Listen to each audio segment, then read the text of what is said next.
또 오늘 토요일 새벽 주님 앞에 나오신 귀한 성도님들을 예수님을 환영하며 축복합니다. 오늘 에스겔 20장으로 들어왔습니다. 에스겔 20장. 에스겔 20장을 보면 저희가 에스겔 앞에서도 묵상한 것 같이 이제 또 이스라엘의 장로 여러 사람들이 여호와께 물으려고 이 에스겔 선지자 앞에 와가지고 이제 하나님의 뜻을 구하려 왔습니다. 그래서 이스라엘의 장로들이라고 표현되어 있지만 사실 이 장로들만이 아니라 이 장로는 이스라엘을 대표하는 대표자의 상징적인 의미인 것입니다.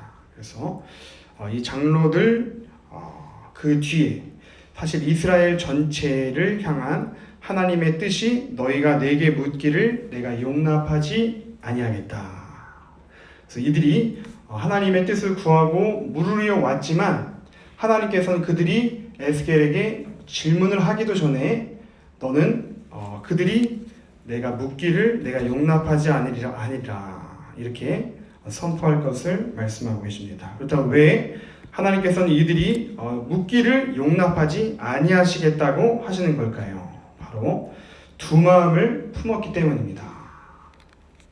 여기서 말한 두 마음은 무엇일까요? 바로 겉으로는 주님을 청종하고 주님의 말씀을 청종하고 따르는 듯 하지만 속으로는 전혀 그렇지 않고 우상을 숭배하고 이 세상의 문화를 사랑하였던 겉으로는 하나님을 사랑하는 듯 해보이지만 속으로는 세상을 사랑하는 듯한 이러한 표리부동한 모습이 이 장로들이라고 하는 이스라엘 전체를 백성들을 의미하는 모든 사람들 안에 있었기 때문에 하나님이 이들의 질문을 응답하지 아니하시겠다. 이렇게 오늘 큐티의 말씀이 시작되고 있습니다.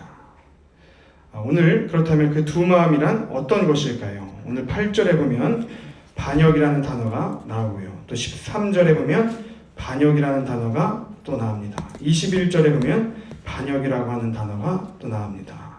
즉 하나님께서 이 두 마음, 겉으로는 하나님께 충성을 맹세하고 하나님께 사랑의 서약을 하며 우리 인생 전체를 주님을 위하여 헌신하겠다. 우리 겉으로는 그렇게 고백하지만 속으로는 끊임없이 하나님을 향하여 이 반역을 행하는 이 족속의 이 역사들에 대하여 하나님께서 이들에게 먼저 그 반역의 역사를 알게 하여 4절에 나와 있죠. 너는 그들에게 그들의 조상들의 가증한 일을 알게 하여. 즉 지금 오늘날 이 처해진 고난과 어려움에 대하여 너는 하나님의 뜻과 하나님의 보호하심과 하나님의 구원하심을 구하고 있지만 그러나 우리의 조상대로부터 내려오고 있는 그 반역의 역사들을 너가 먼저 기억하라. 하나님이 에스겔 선지자를 통하여 먼저 이 반역의 역사에 대하여 짚어주시고 계시는데 크게 세 가지를 짚어주시고 계십니다. 먼저 첫 번째는 애굽 세대입니다. 이집트의 가운데에 거하였을 때 어떻게 하나님께 반역하는가. 두 번째는 광야 1세대입니다. 광야 가운데 하나님이 어떻게 인도하여 내셨는데 그 가운데서 어떻게 하나님께 반역하였는가. 세 번째로는 광야 2세대 또는 가나안 세대입니다. 그 가나안 땅에 들어간 세대들이 하나님의 축복 가운데 그 땅을 소유하게 되었는데 그 땅 가운데서 어떻게 하나님께 반역하는가. 이렇게 세 가지의 그 반역의 역사들을 에스겔을 통하여 이렇게 선포하게 하시는 것이 오늘 본문의 말씀입니다. 먼저 첫 번째 애굽 세대입니다. 하나님은 아브라함과의 약속을 기억하시고 이스라엘 백성을 이 애굽에서 430년 만에 이제 구원을 하십니다. 그들의 애굽 생활은 비참한 생활이었지만 그들은 애굽에서부터 가증한 것을 버리지 아니하였습니다. 애굽의 우상들을 떠나지 아니하고 애굽 사람들과 똑같이 물들어가는 이 하나님의 백성을 하나님께서는 진노하셨습니다. 그래서 9절의 말씀 보시면은 뭐라고 되어 있는지 우리가 함께 9절의 말씀 읽어보겠습니다. 그러나 내가 그들이 거주하는 이방인의 눈앞에서 그들에게 나타나 그들을 애굽 땅에서 인도하여 내었느니 이는 내 이름을 위함이라. 내 이름을 그 이방인의 눈앞에서 더럽히지 아니하려고 행하였습니다. 즉 하나님의 백성인데 하나님의 백성이 세상 사람들 속에서 더럽혀지기를 하나님 원하시지 아니하셨기에 그들을 구별하여 성민으로 부르시고 그들을 출애굽시켜 주셨습니다. 그래서 하나님의 은혜 가운데 이 애굽에서 패역하고 반역한 이 세대를 하나님의 전적인 은혜로 건져내셔서 10가지 재앙 가운데도 지키시고 보호해 주시고 홍해를 가르시며 하나님의 약속의 땅으로 인도하여 내신 것이 바로 광야 1세대입니다. 근데 이들이 한 행동은 무엇이었냐? 바로 모세가 시내산에 올라가서 하나님의 율법을 받을 그 40일 동안에 이들의 행한 일들은 금송아지를 만든 것이었습니다. 그래서 금송아지를 만들고 그것으로 절하고 그렇게 경배하고 이 일로 인하여 이스라엘은 3,000명이나 죽임을 당하는 사건이 일어나지만 그들이 진멸되지는 않았습니다. 그것은 왜 그런가 하면 바로 모세의 간절한 기도와 하나님의 긍휼에 응답이 있었기 때문입니다. 그래서 우리도 언제나 하나님, 우리가 고난을 당할 때 하나님 우리의 가정을, 우리의 자녀를 긍휼히 여겨 주십시오. 이런 모세의 간절한 기도가 우리 안에도 필요한 줄로 믿습니다. 그래서 이 광야 1세대가 또 하나님을 떠나 이렇게 끊임없이 우상을 숭배하였던 이 반역, 패역의 역사, 여기서만 끝난 것이 아니라 또 광야 2세대로 이 반역의 역사는 계속하여 진행됩니다. 광야 2세대는 가나안 세대라고도 하기도 하는데 광야 2세대는 누구인가? 바로 광야 1세대가 하나님의 약속의 말씀을, 하나님의 말씀을 순종하지 아니함으로 약속의 너희 1세대는 들어가지 못하고 광야에서 다 죽으리라. 그래서 광야 2세대 여호수아와 갈렙을 제외하고는 모두가 다 광야 1세대는 들어가지 못했습니다.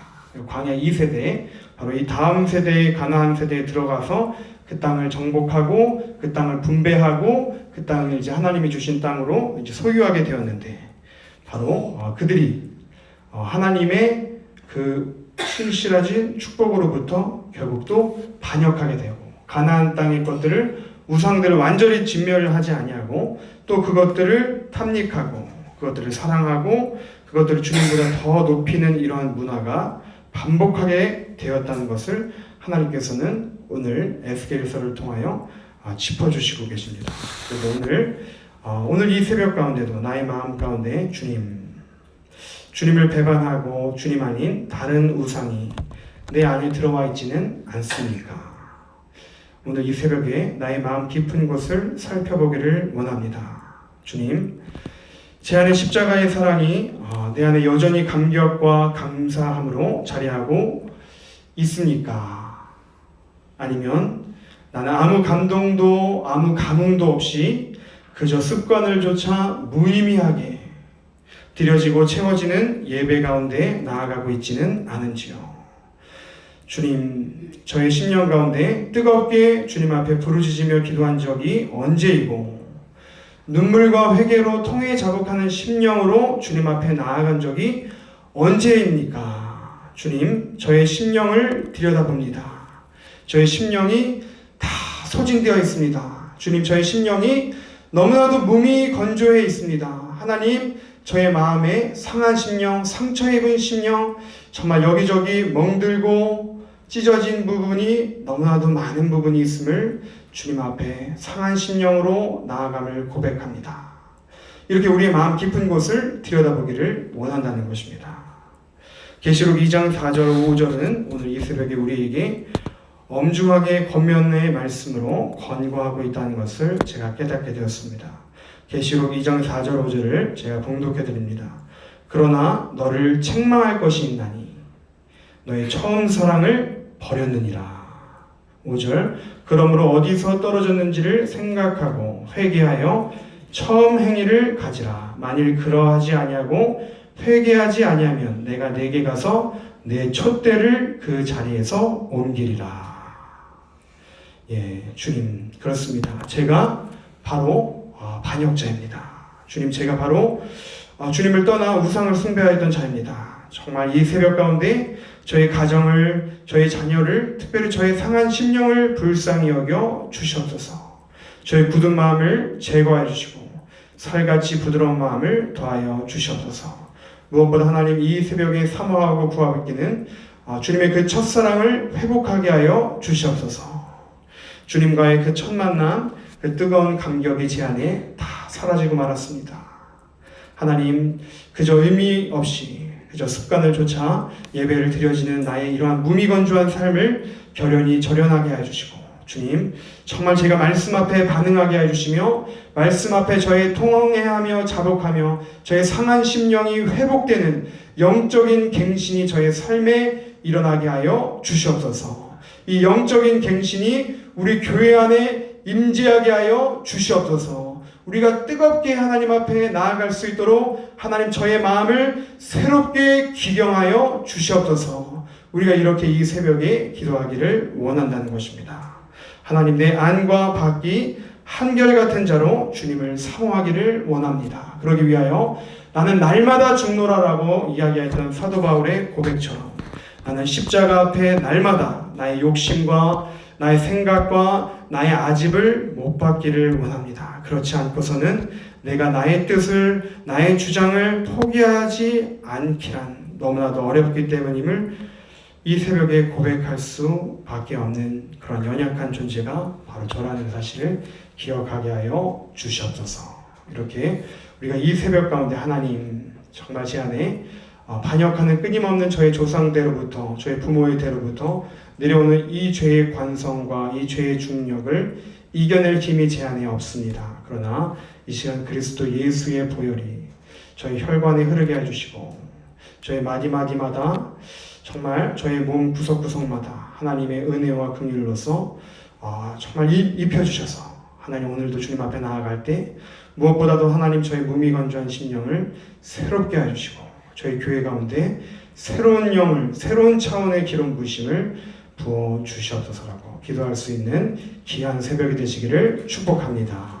특별히 오늘 이 새벽 가운데 우리 청년들을 위하여 기도했으면 좋겠습니다. 하나님, 청년들이 그 인생 가운데 가장 힘이 넘치고 젊음이 넘칠 그때에 어찌된 영문인지 가장 어깨가 처져 있고 하나님을 향한 기쁨이 상실되어가는 세대입니다. 그러나 오늘 하루 가지는 그 부흥에 또 특별히 오늘 장로의 신학대학교 신학을 전공한 또 신학생들이 결성한 위버라고 하는 찬양팀 밴드가 옵니다. 또 저기 아름다운 교회에서 전의진 전도사님이라고 하는 또 강사를 초대하였습니다.